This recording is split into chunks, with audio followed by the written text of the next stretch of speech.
was 67 years old when I discovered my own daughter was dreaming of my death. It happened on a normal Tuesday at Dallas Airport, when I accidentally overheard her laughing with my son-in-law.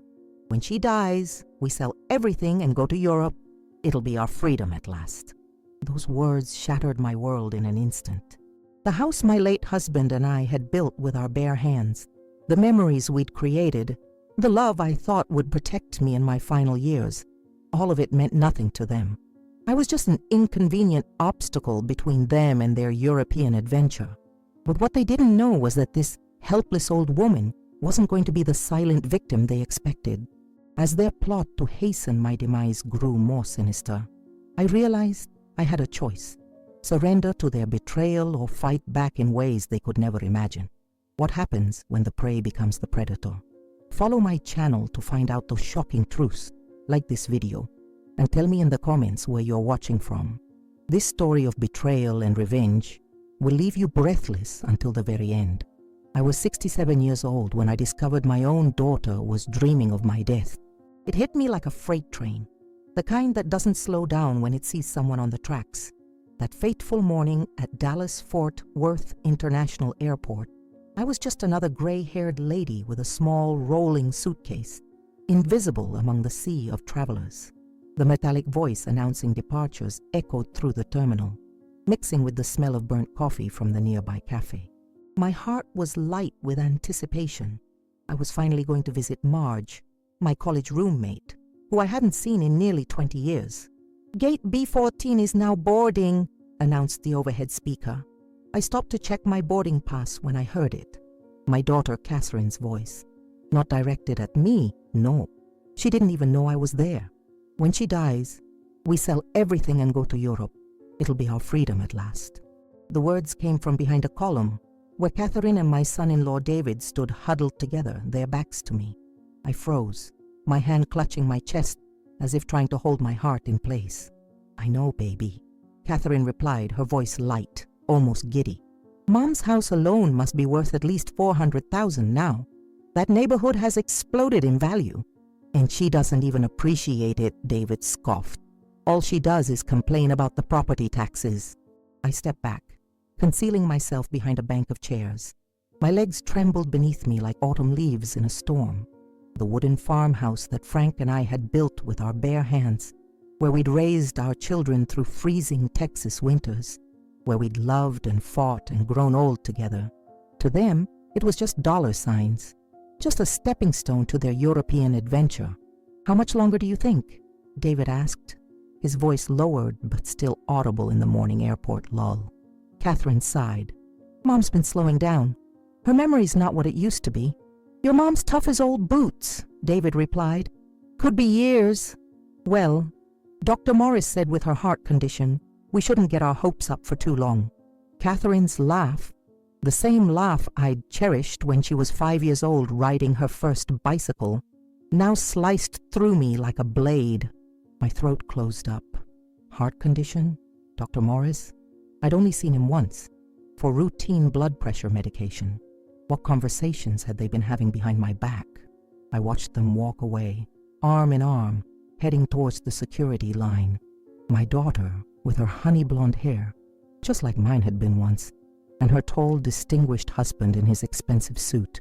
They looked like something from a magazine advertisement. Perfect, polished, predators. I didn't get on that plane. I couldn't. The thought of chatting with Marge about grandchildren and retirement, while my own flesh and blood plotted my demise, was more than I could bear.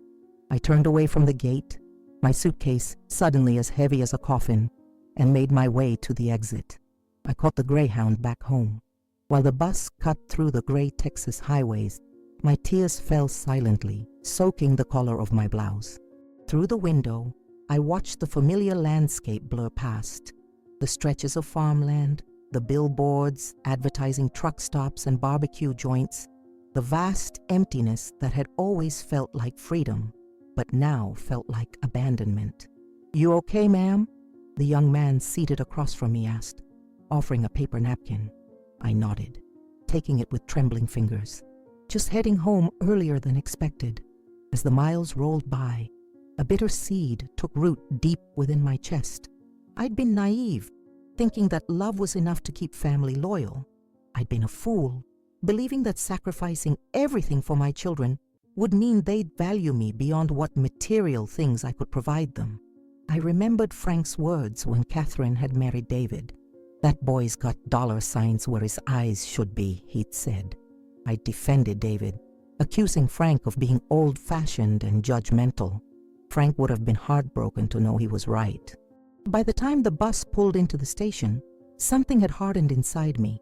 I was no longer just Helen Warner, the retired nurse, the widow, the doting mother and grandmother.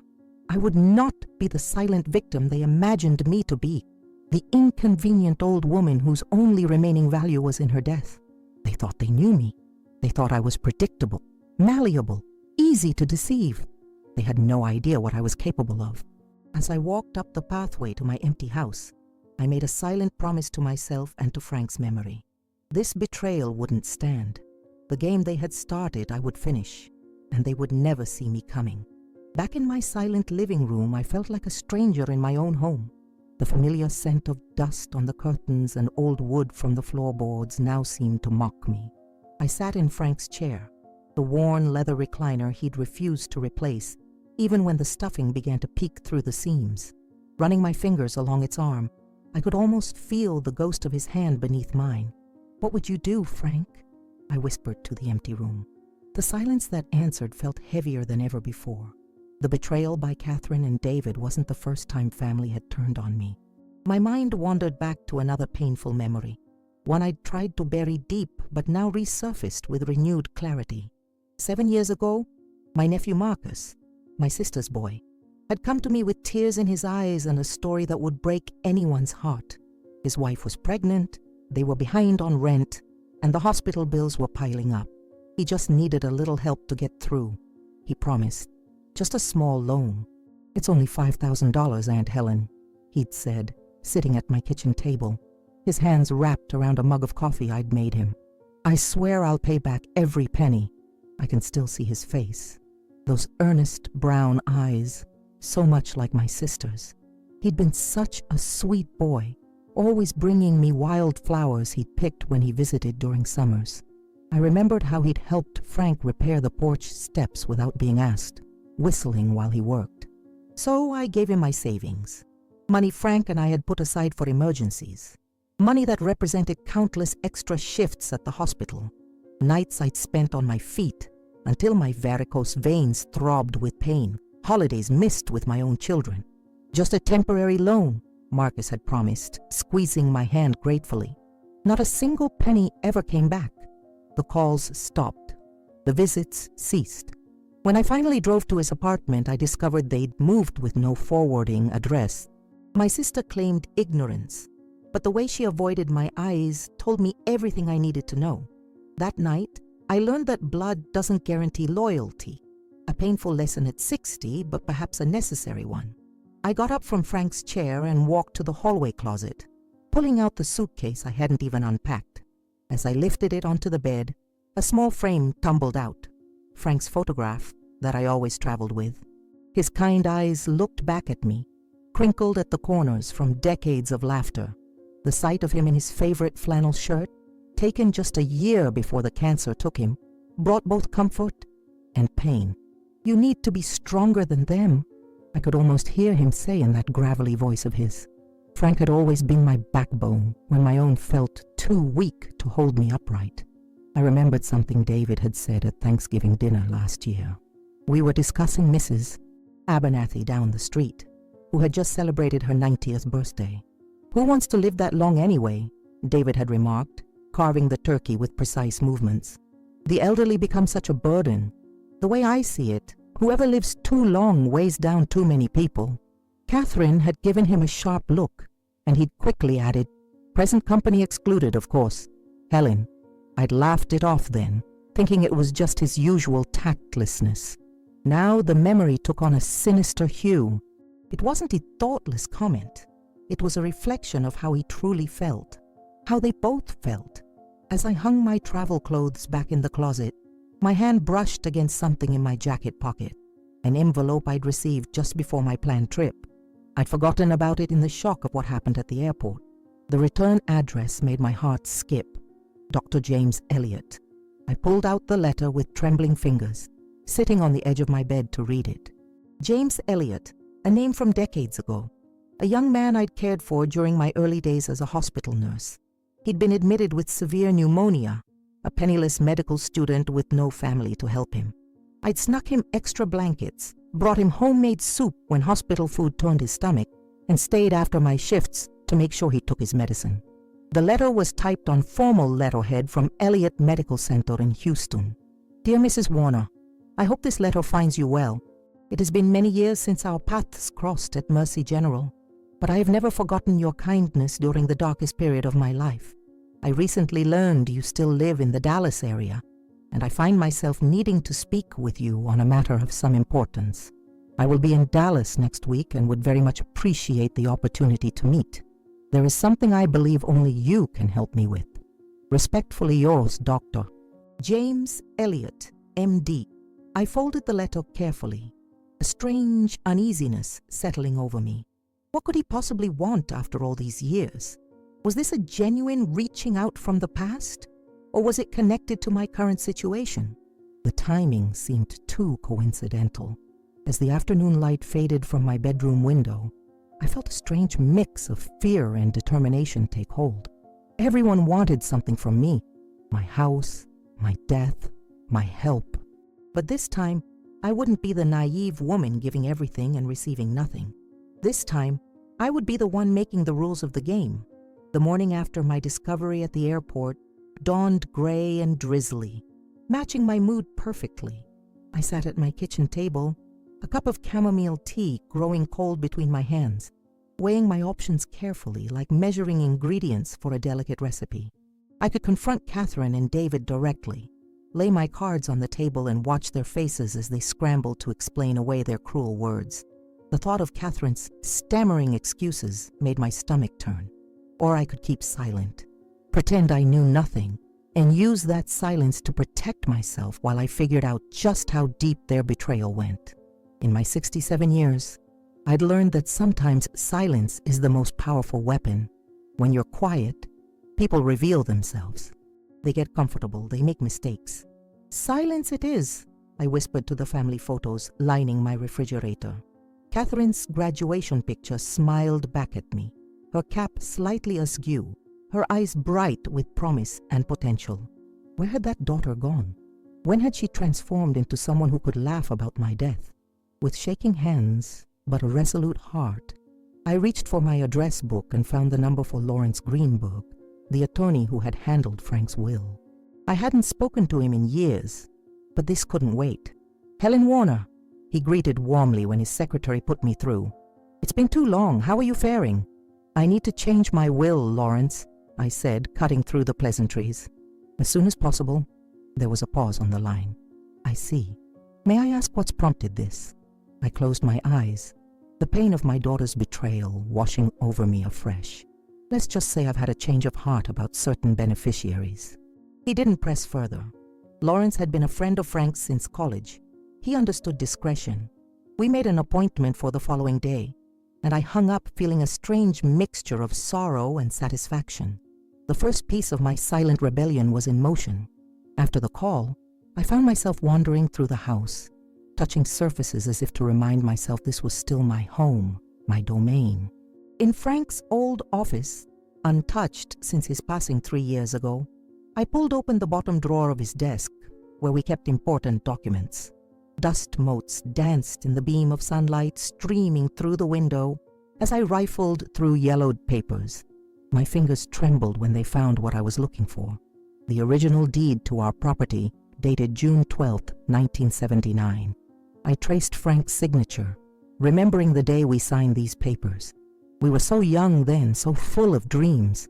We'll build something that lasts, Helly, Frank had said, using the nickname only he was allowed to call me. We'd sat in a diner afterward, splitting a piece of apple pie to celebrate, planning our future on a paper napkin. And we had built something that lasted. This house that held our memories in its very bones. The notch in the kitchen doorframe that marked Catherine's height each birthday. the stain on the living room ceiling from when a pipe burst during the winter of '86, the bay window where I'd rocked both of my children to sleep on countless nights. To Catherine and David, it was just a transaction waiting to happen. As I held the deed, a plan began to form in my mind, not just about changing my will, but something more, something that would ensure the house Frank and I had built with love would never become the spoils of betrayal. Just as I was putting the papers away, the doorbell rang. My heart leaped to my throat. Had Catherine somehow sensed my rebellion? Was she here to smooth things over, unaware that I knew her true colors? But when I opened the door, I found a tall, distinguished-looking man with silver-streaked dark hair and a neatly trimmed beard. He wore an expensive-looking suit and carried a leather briefcase. "Mrs. Warner, Helen Warner?" he asked, his voice deep and cultured. I nodded cautiously, one hand still gripping the doorknob. "I'm Dr. James Elliott. I sent you a letter last week." He smiled, revealing perfect teeth that must have cost a fortune. "I apologize for arriving unannounced, but I was in the neighborhood for another appointment and thought I might try my luck." I studied him carefully, trying to reconcile this polished man with the scrawny, feverish boy I'd nursed decades ago. There was something in his eyes, a certain intensity, that seemed familiar. "You've done well for yourself, Dr. Elliott," I said, still not opening the door fully. His smile softened. "Because of you, Mrs. Warner. You saved my life when I had nothing. If you hadn't cared for me beyond your professional duties, I wouldn't be standing here today." Something in his sincerity made me relax slightly. I opened the door wider. "I suppose you'd better come in then." I was just about to make a fresh pot of coffee. As I led him to the kitchen, I noticed him taking in the details of my home, the worn furniture, the dated wallpaper, the family photos lining the hallway. Was he judging me, finding my life lacking compared to his obvious success? "You have a lovely home," he said, settling at my kitchen table as I busied myself with the coffee maker. "It has character, history." "That it does," I replied, measuring coffee grounds carefully. "My late husband and I built it ourselves." "Impressive." He placed his briefcase on an empty chair. "Mrs. Warner, I'll be direct. I owe you a debt I can never fully repay. When I was at my lowest, you showed me kindness that changed the course of my life." I turned to face him, crossing my arms. "That was a long time ago, Dr. Elliott, and I was just doing my job." He shook his head. "No, you went far beyond your job. The extra blankets, the homemade soup, staying after your shift to check on me. No one had ever cared for me like that." The coffee maker gurgled behind me as I studied his face, searching for ulterior motives. In a world where my own daughter could betray me, what did this stranger really want? "If you need money," I began. No, he interrupted, looking genuinely offended. "Quite the opposite. I want to help you, Mrs. Warner, in any way I can." He leaned forward, his eyes earnest. "Donna Helen, you saved my life when I had nothing. If you ever need anything, I'm here." A chill ran down my spine. His timing was too perfect, too coincidental. As I poured coffee into 2 mugs, a question burned inside me.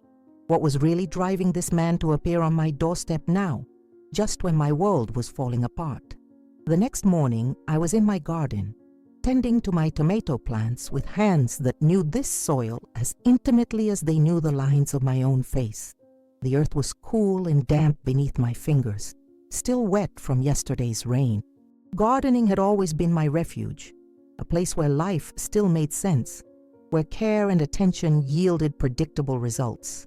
Unlike family, I had just straightened up, pressing my hands against the small of my back to ease the ache, when I noticed Edith Miller peering over the fence.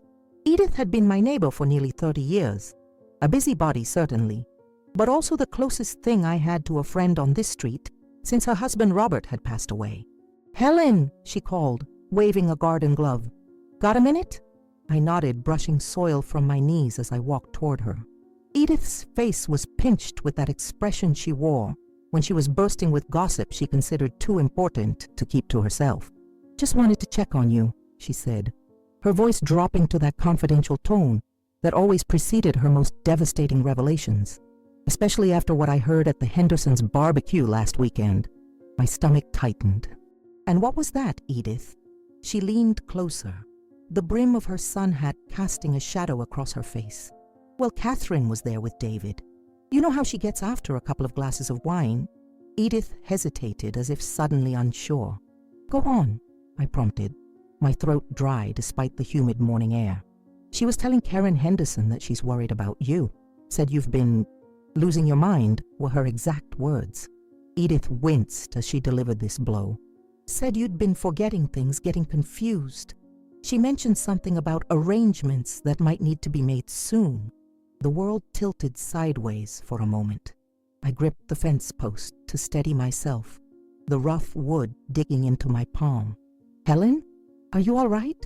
Edith's voice seemed to come from very far away. Fine, I managed, though my voice sounded strange even to my own ears. Just stood up too quickly. You know how it is at our age.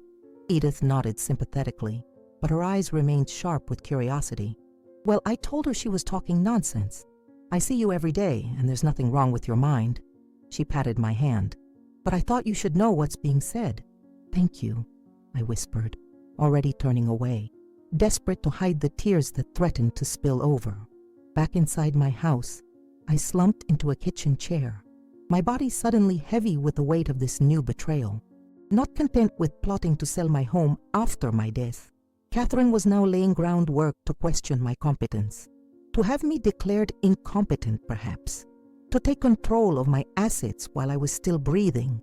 The worst part was that over the past few weeks, I had been experiencing moments of confusion. Nothing serious, forgetting where I'd placed my reading glasses, struggling to recall the name of an actress in a movie I'd seen dozens of times, momentarily lost on my way home from the grocery store I'd visited weekly for years. Was I losing my mind? Or was it just the normal forgetfulness of aging, magnified by my fear?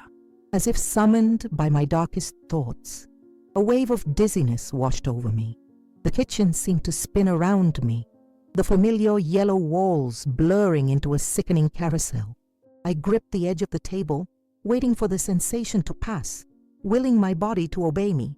When the room finally stopped spinning, I found myself wondering, was this just stress or something more sinister? Catherine had mentioned my heart condition at the airport, a condition Dr. Peters had never emphasized as serious during my annual checkups. Had she spoken to my doctor behind my back? Or was she simply exaggerating normal aging to suit her narrative? With trembling hands, I reached for the phone and dialed Dr. Peters' office. I'd like to schedule a complete physical, I told the receptionist, as soon as possible. Of course, Mrs. Warner. Is everything all right?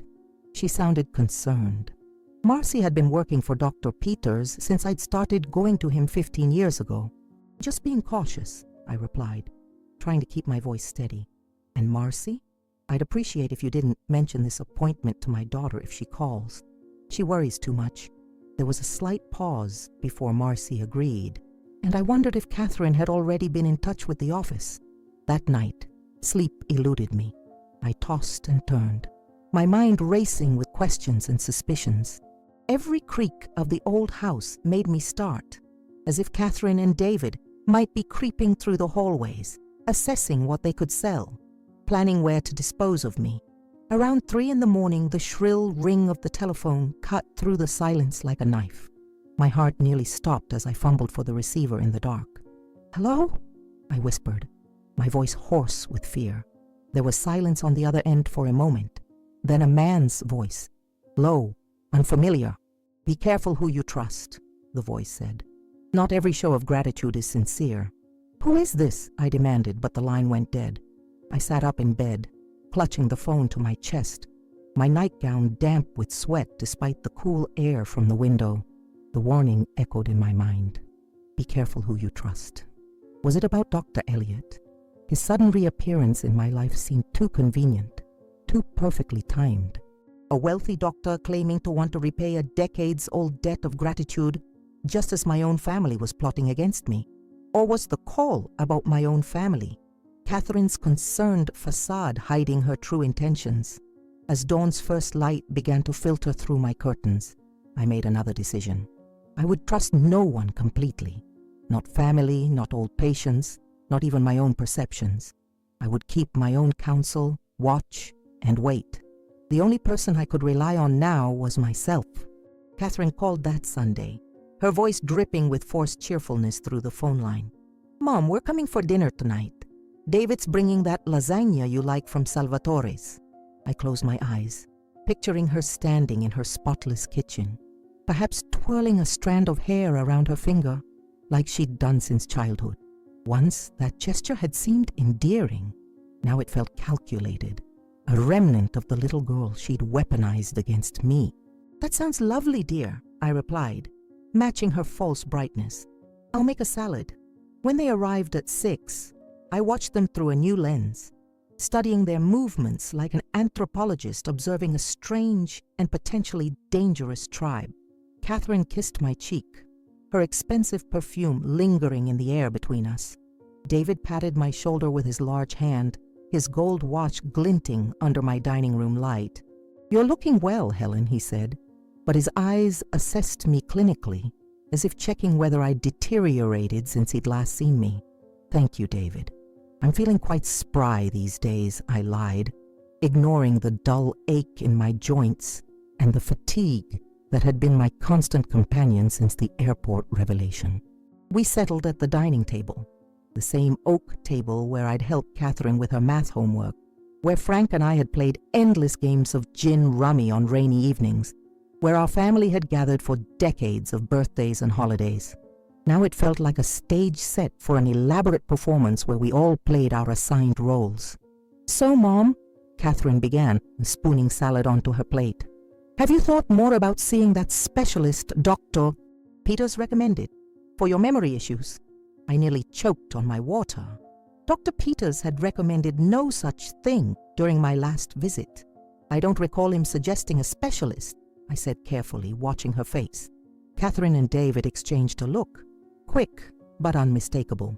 A look that said, "See, she doesn't even remember." "He mentioned it to me when I called to check on your test results," Catherine said smoothly.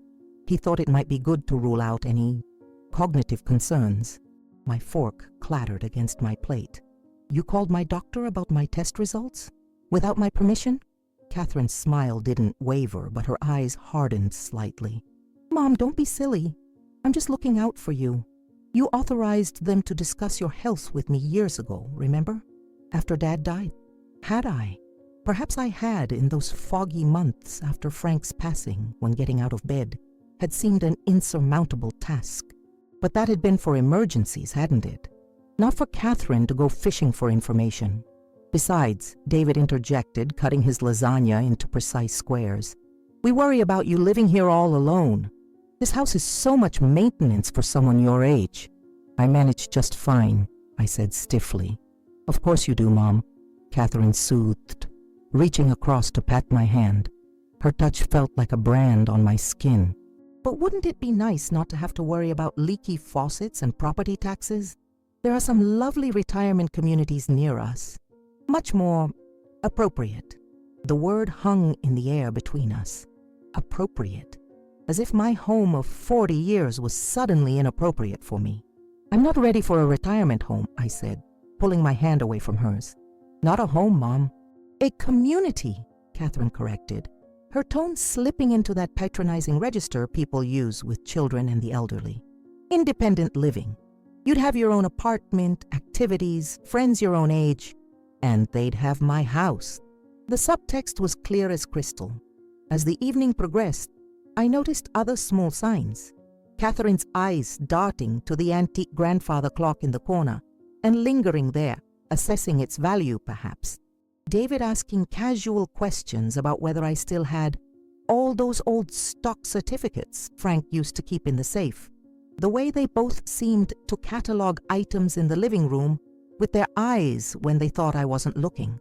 The performance continued after dinner. David insisted on fixing the loose banister on the stairs. "It's dangerous, Helen. You could fall," while Catherine helped me with the dishes, commenting on how my nice china should really be used more often. When they finally prepared to leave, Catherine pulled me into a tight hug, holding on a beat too long. "I love you, Mom," she whispered, and for a fleeting moment, I wondered if I had imagined everything, The airport conversation, the plotting. Maybe I was losing my mind after all. But then I caught David checking his watch, his impatience palpable, and I remembered this was an act, a performance designed to keep me compliant until they could get what they wanted. After they left, I walked slowly through the quiet house, touching the surfaces they had touched, feeling somehow violated. In the kitchen, I opened my junk drawer and rummaged beneath old takeout menus and spare batteries until my fingers closed around the small key I'd hidden there. The next morning, I drove to the county clerk's office. Lawrence Greenberg, my attorney, met me there as promised. His eyebrows raised slightly at the documents I presented, but he asked no questions as he notarized the papers. "Are you sure about this, Helen?" he asked finally as I prepared to leave. "More sure than I've been about anything in years," I replied, tucking the documents into my purse. On my way home, I stopped at the bank and opened a safe deposit box, where I placed the original documents. But I also left a copy in my desk drawer, slightly visible beneath other papers, as if carelessly hidden, a breadcrumb for Catherine to find if she went snooping. Let her think she knew my plans. Let her believe she had the upper hand. That evening, as I was preparing for bed, I noticed something strange on my nightstand, a small folded piece of paper that I was certain hadn't been there before. With trembling fingers, I opened it. When the moment comes, don't hesitate.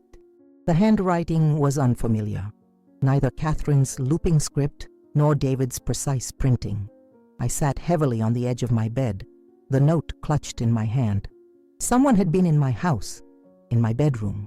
The walls seemed to close in around me, the shadows in the corners suddenly menacing. Was I being watched, followed, or was I truly losing my grip on reality? Memorial Day arrived with a sweltering heat that seemed to press down on Dallas like a heavy blanket. Catherine had insisted on hosting the annual family gathering at my house. To spare you the trouble of cooking, Mom, though we both knew the real reason. She wanted to show off her inheritance to the extended family, to stake her claim publicly. My backyard hummed with activity. David manned the grill, spatula in one hand, beer in the other, holding court with my nephew Jack and his wife. Catherine flitted between guests, refilling glasses and laughing too loudly at everyone's jokes. My brother-in-law Tom and his new wife, 20 years his junior, lounged in the shade of the old oak tree Frank had planted when we first moved in. I sat on the porch swing, watching them all through the screen door, feeling like a ghost in my own home. The painkillers I'd taken for my arthritis made everything seem slightly distant, as if I were watching a movie about a family rather than my own. "Helen, you should come join us," called my sister Marianne, waving from the picnic table. "It's too hot to be sitting alone." I forced a smile and made my way carefully down the porch steps. The heat hit me like a physical force as I crossed the lawn, the grass crackling beneath my sandals. "Here, Mom, I saved you a spot," Catherine said, patting the bench beside her. She'd arranged a plate with small portions of everything, considering my diet restrictions that didn't actually exist. Another subtle reminder that she saw me as infirm, incapable. I picked at the food, listening to the conversations swirling around me. Jack's oldest was heading to college in the fall. Tom's business was expanding to Houston. Marianne was considering selling her condo to travel. Ordinary family talk that now seemed loaded with hidden meanings. Were they all in on it? Did they all see me as Catherine did, as a roadblock to their plans, a problem to be solved? "Mom makes the best potato salad," Catherine announced to the table, though she had made it herself from my recipe. "It's a family tradition we'll keep going, right, David?" David nodded, his mouth full of hamburger. Once he'd swallowed, he turned to Tom. "Speaking of traditions, we should talk about that fishing cabin your father left you. Catherine and I were thinking of something similar for a vacation home, maybe in Europe." My fork froze halfway to my mouth. The audacity of discussing their plans for my death while I sat right beside them made my blood run cold. "Europe's expensive," Tom replied, wiping mustard from his chin. "Property taxes alone would eat you alive." David leaned forward, lowering his voice to a conspiratorial tone, though not quite low enough. "Money won't be an issue. We've got some expectations coming through soon." Catherine kicked him under the table. I saw her foot connect with his shin. But the damage was done. My daughter's cheeks flushed pink, and she quickly changed the subject to Jack's son's baseball scholarship. I excused myself to the bathroom, needing a moment alone. Inside the cool darkness of the house, I leaned against the hallway wall, my heart pounding painfully in my chest. The casual cruelty of it all, planning their European adventure over my potato salad, discussing my death as if it were a business transaction, while I sat among them, still breathing, still feeling. As I passed by the kitchen on my way back outside, I overheard David's voice, low and urgent. He was on his cell phone, half hidden by the refrigerator door. "The money's going to save us, I promise," he was saying. "Just hold off the collectors a little longer. As soon as her house sells..." He glanced up and saw me standing in the doorway. His face froze for a split second before he forced a smile. "Gotta go," he muttered into the phone, then louder. "Helen, I was just telling my buddy about your amazing barbecue." I said nothing, just stared at him, letting him know I'd heard. A flash of something, anger, fear, crossed his face before he brushed past me to rejoin the party. So that was it. They weren't just greedy, they were desperate. Financial troubles they'd hidden from the family, perhaps from each other. My death wasn't just convenient, it was necessary for their survival. The realization should have hurt, but instead, I felt a strange calm settle over me. Understanding your enemy's motivation is the first step to defeating them. By the time the party wound down and the last guests left, the sun was setting in a blaze of orange and pink across the Texas sky. Catherine and David stayed behind to help clean up, though Catherine spent most of the time commenting on which pieces of furniture would work well in their house and which they'd probably have to sell. I moved through the cleanup mechanically, barely hearing her, my mind elsewhere. As David gathered trash bags in the backyard, Catherine cornered me in the kitchen. "Mom, I've been meaning to talk to you about something," she began, her voice serious. "David and I think it's time you consider downsizing. This house is just too much for you." "Is it?" I replied mildly, scrubbing at a stubborn spot on a serving dish. "I manage just fine." "But you shouldn't have to manage," she insisted. "You should be enjoying your golden years, not worrying about maintenance and stairs and yard work." Golden years? As if the remainder of my life was a shiny bauble, not truly valuable but pleasant to look at. "And where would you suggest I go?" I asked, still scrubbing though the spot was long gone. "There's a lovely assisted living facility near us, Willow Creek. We've already looked into it. They have an opening next month." Her voice was gentle but firm, like someone explaining reality to a child. I set down the dish carefully, turned off the water, and faced her. "And what happens to this house if I move to Willow Creek?" She blinked, caught off guard by my directness. "Well, obviously we'd sell it. Property values in this neighborhood are at an all-time high. It would more than cover your care for however long you need." "However long until I die," she meant. Before I could respond, the doorbell rang. Catherine frowned. It was nearly 9, too late for casual visitors. "I'll get it," she said, wiping her hands on a dish towel. From the kitchen, I heard the front door open, then Catherine's surprised voice. "Can I help you?" "I'm here to see Mrs. Warner." The deep voice was immediately recognizable. Dr. Elliot. I moved to the hallway, drying my hands on my apron. Dr. Elliot stood in the doorway, immaculate in a charcoal suit despite the late hour and the heat. Catherine blocked his entry, her posture suddenly protective, not of me, but of her inheritance. "Mom, who is this?" she asked, not taking her eyes off the stranger. "Dr. James Elliot," he replied before I could speak. "An old friend of your mother's." "And you must be Catherine. Helen has told me so much about you." A lie? I'd barely mentioned her, but a strategic one. Catherine's guard went up even further. "Mom doesn't have appointments this late," she said coldly. "It's all right, Catherine," I interjected, stepping forward. "Dr. Elliot and I have some business to discuss." "Business? What business?" Her voice rose slightly, control slipping. Dr. Elliot smiled, his perfect teeth gleaming in the porch light. "Your mother saved my life once. I've come to return the favor." Catherine's face hardened, and in that moment she looked nothing like the little girl I'd raised.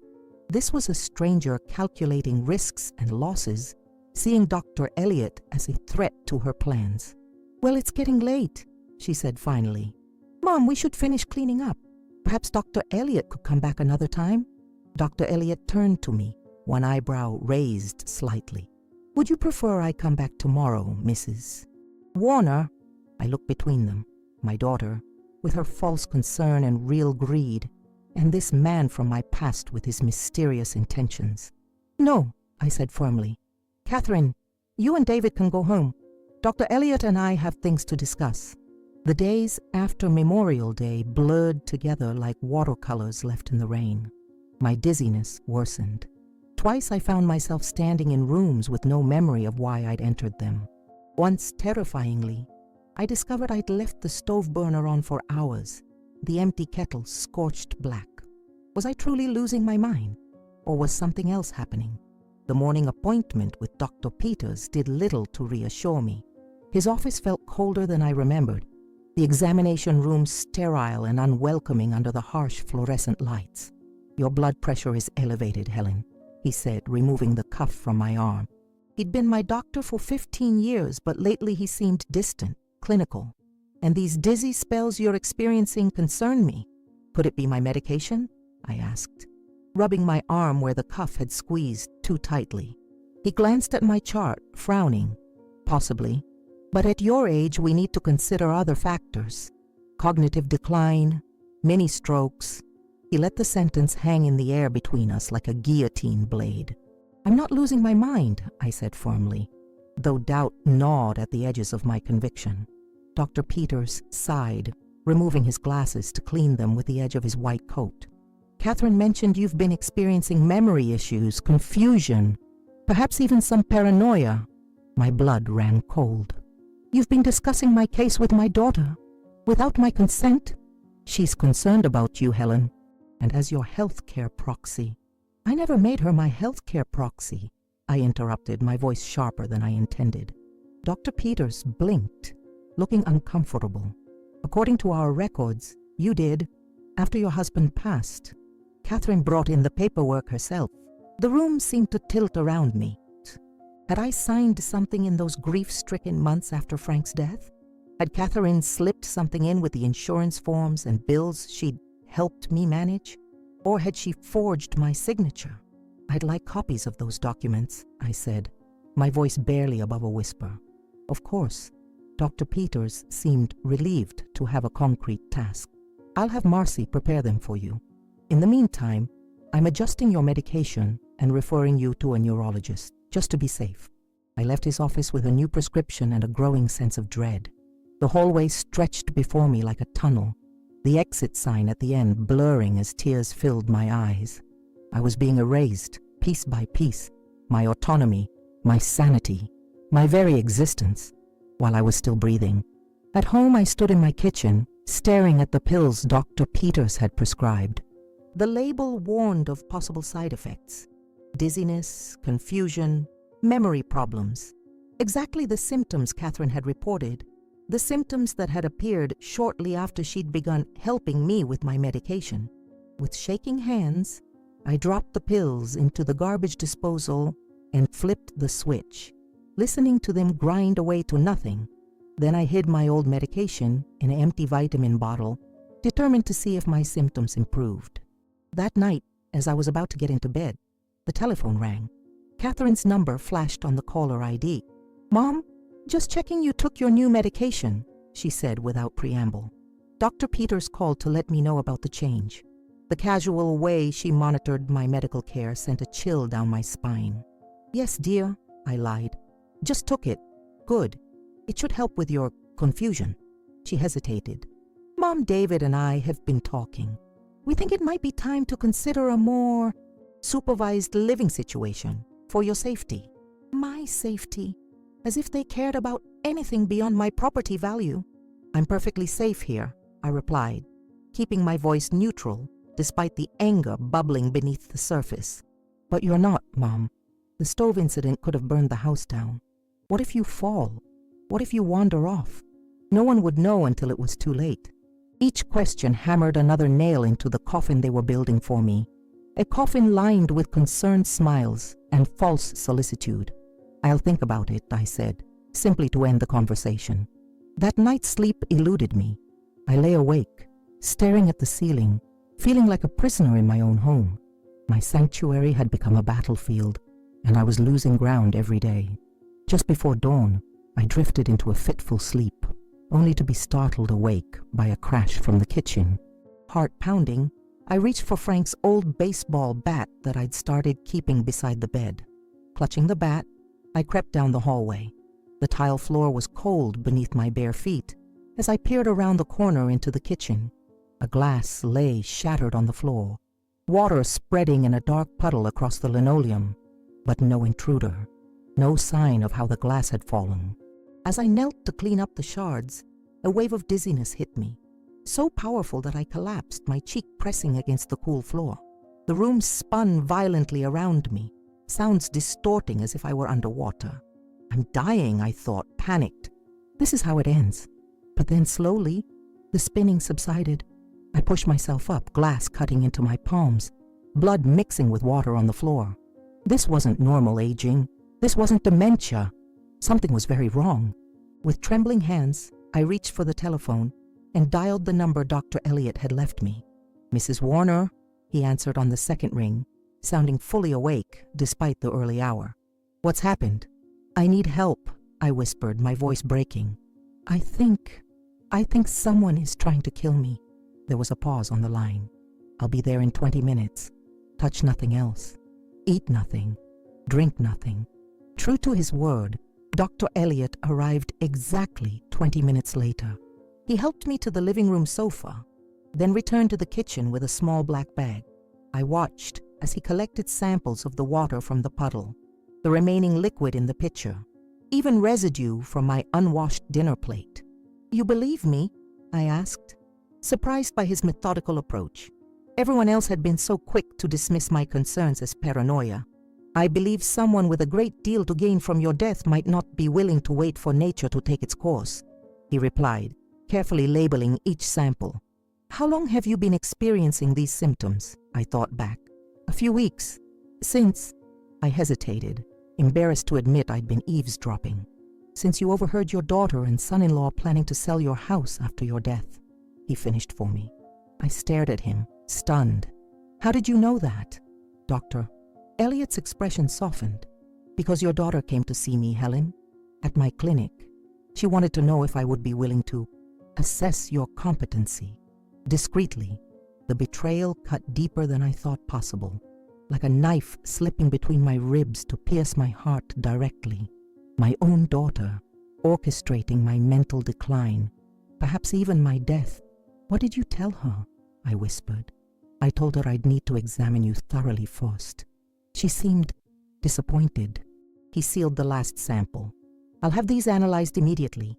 In the meantime, you should stay somewhere else. Somewhere safe." I shook my head, stubborn despite my fear. "This is my home. I won't be driven from it." Dr. Elliot looked like he wanted to argue, but instead nodded respectfully. "Then I'll stay here, at least until we know what we're dealing with." As the sun rose over the backyard Frank and I had lovingly tended for decades, I sat in my living room with a virtual stranger, plotting how to survive my own daughter's betrayal.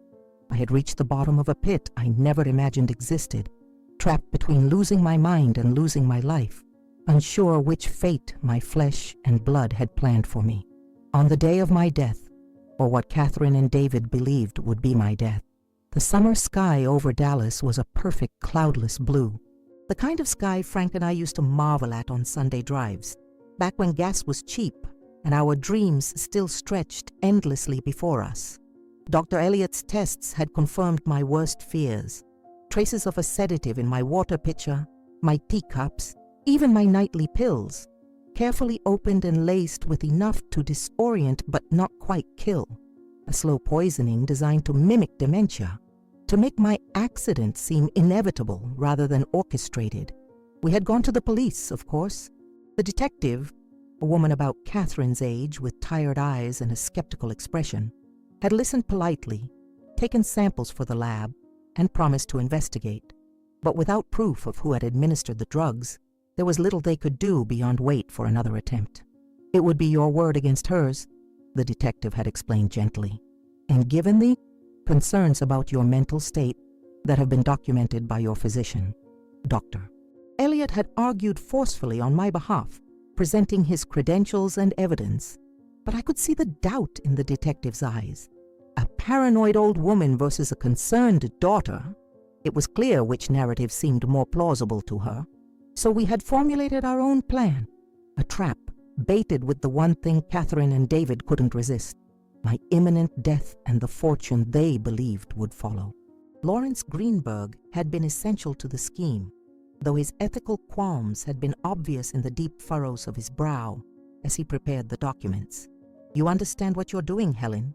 he had asked, his voice heavy with concern. "This deception could permanently sever your relationship with your daughter." I had merely looked at him, the weight of my knowledge pressing down like a physical burden. Catherine severed our relationship the moment she decided my death was worth more to her than my life.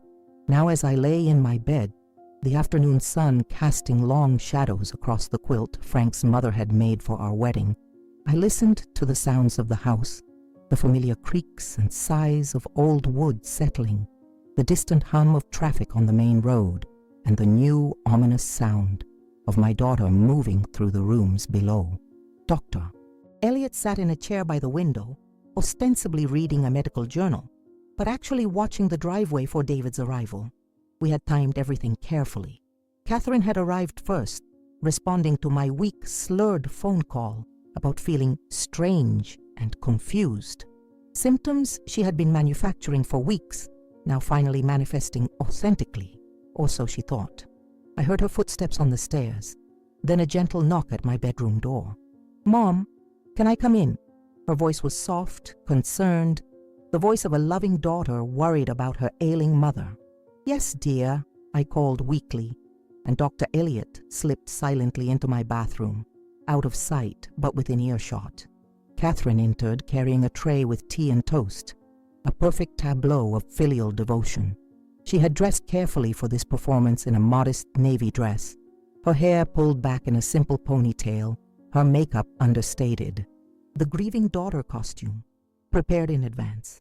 "I made you some chamomile tea," she said, setting the tray on my nightstand. "It might help you sleep." Help me sleep permanently, more likely. Dr. Elliot had warned me not to consume anything she prepared. "Thank you, sweetheart," I murmured, struggling to sit up. "I'm just so tired today." Catherine's eyes gleamed with something that might have been concern if I hadn't known better. "You haven't been yourself lately, Mom." "I'm worried about you." "I know, dear." I reached for her hand, feeling its coolness against my skin, the hand that had once clutched mine while crossing streets, the small fingers that had placed dandelions in my hair. Now those same hands were instruments of my destruction. "I've been thinking, perhaps you're right about Willow Creek. Maybe it is time." Her eyes widened slightly, the first genuine reaction I'd seen from her in weeks. "Really? You'd consider moving?" I nodded weakly. "I've made some changes to my will too. Lawrence helped me last week. I wanted to make things easier for you." After, I let the sentence trail off, watching the calculations run behind her eyes. "Oh, Mom, don't talk like that," she protested, but there was no real feeling behind the words. "You're going to be fine." I heard the front door open and close downstairs, David arriving right on schedule. "Is that David?" I asked, my voice deliberately faint. "Yes, he wanted to check on you too." Catherine squeezed my hand. "We're both so concerned." David appeared in the doorway moments later, his face arranged in an expression of somber worry. "Helen, how are you feeling?" "Like I'm fading away," I replied with more truth than they realized. He moved to Catherine's side, placing a supportive hand on her shoulder. The perfect, caring son-in-law. If I hadn't heard him with my own ears at the airport, hadn't seen the evidence of his plotting, I might have been fooled. "The attorney was here earlier," I continued, the lie coming easily. "He left copies of the new will on my desk downstairs. Everything goes to you, Catherine.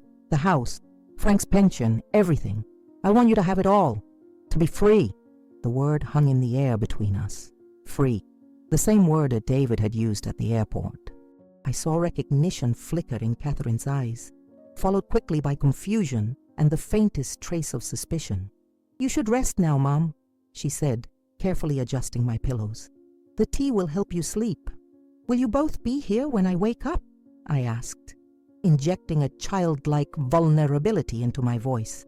"Of course," Catherine assured me, though her eyes slid toward David's. "We won't leave you." After they left the room, closing the door softly behind them, Dr. Elliot emerged from the bathroom, his expression grim. "They'll check the will," he whispered. "And when they do," I nodded. Lawrence had left documents on my desk as planned, altered copies that appeared to leave everything to Catherine unconditionally. The perfect lure. Within 10 minutes, we heard the study door open, followed by the sound of papers shuffling, then hushed, urgent voices drifting up the stairwell. "It's really happening," David's voice tense with excitement. "Everything. The house, the accounts, all of it." "Keep your voice down," Catherine hissed. "She might hear you." "She's practically comatose upstairs," he replied dismissively. "And soon she'll be at peace." Dr. Elliot's hand found mine in the dimming light, squeezing gently. The recording device hidden in my nightstand captured every word, every damning declaration of their intentions. When we heard footsteps returning to the kitchen, Dr. Elliot slipped back into hiding and I closed my eyes, feigning sleep. The bedroom door creaked open. I felt Catherine's presence beside the bed, heard the clink of the teacup as she lifted it from the tray. "Mom," she called softly, "your tea is getting cold." I made no response, my breathing deliberately slow and even. "Mom?" A little louder this time, a hand shaking my shoulder. When I remained asleep, I heard her sigh, not with relief, but with impatience. The cup was returned to the tray, and the door closed once more. More hushed conversation downstairs, then the sound of the front door opening and closing again. From my window, I watched David pull away in his car, presumably to establish his alibi elsewhere. Dr. Elliot emerged from hiding again. "It won't be long now," he murmured, checking his watch. "The police will be here within the hour. Detective Morgan wanted them in position before dark." I nodded, my heart heavy despite our apparent victory. "I never thought it would come to this," I whispered. My own child. As the sunset painted my bedroom walls in shades of gold and amber, I thought about all the moments that had led us here. The birthdays, the Christmas mornings, the graduations and disappointments, the 1,000 ordinary days that make up a lifetime of motherhood. Where had I gone wrong? What had I failed to teach her about love, about family, about basic human decency? Or had it been inside her all along, this capacity for cold calculation, and I'd simply been too blinded by maternal love to see it?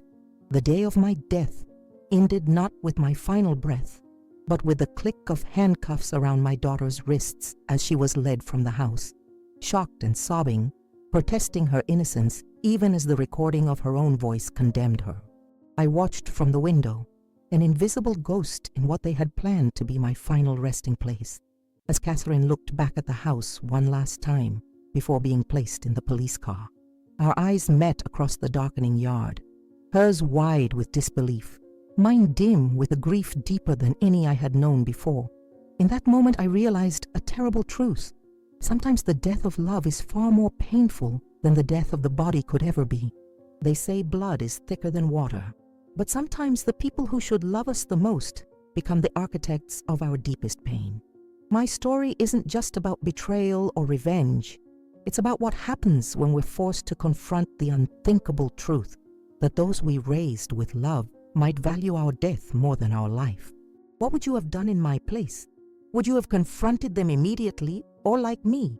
Would you have chosen the path of silent vigilance, watching and waiting until their true intentions revealed themselves completely? The most valuable inheritance we leave behind isn't property or money. It's the lessons we teach through how we live and love. Catherine failed to learn that lesson, blinded by greed and the promise of easy wealth. In her rush to claim what she believed was rightfully hers, she lost something far more precious, her soul. As you reflect on my story, I hope it makes you consider the true worth of family bonds and what it means to honor those who came before you. The house that Frank and I built wasn't just wood and nails. It was a testament to our love, our sacrifices, our dreams. Some things should never be for sale. If my story touched your heart or made you think differently about your own family relationships, please subscribe to this channel for more powerful stories of survival and redemption. Like and share this video with someone who needs to be reminded that strength often comes when we're most vulnerable, and that it's never too late to stand up for yourself, even when the threat comes from those who should love you most. Until next time, remember, true wealth isn't measured in property or possessions, but in the integrity with which we face life's darkest challenges.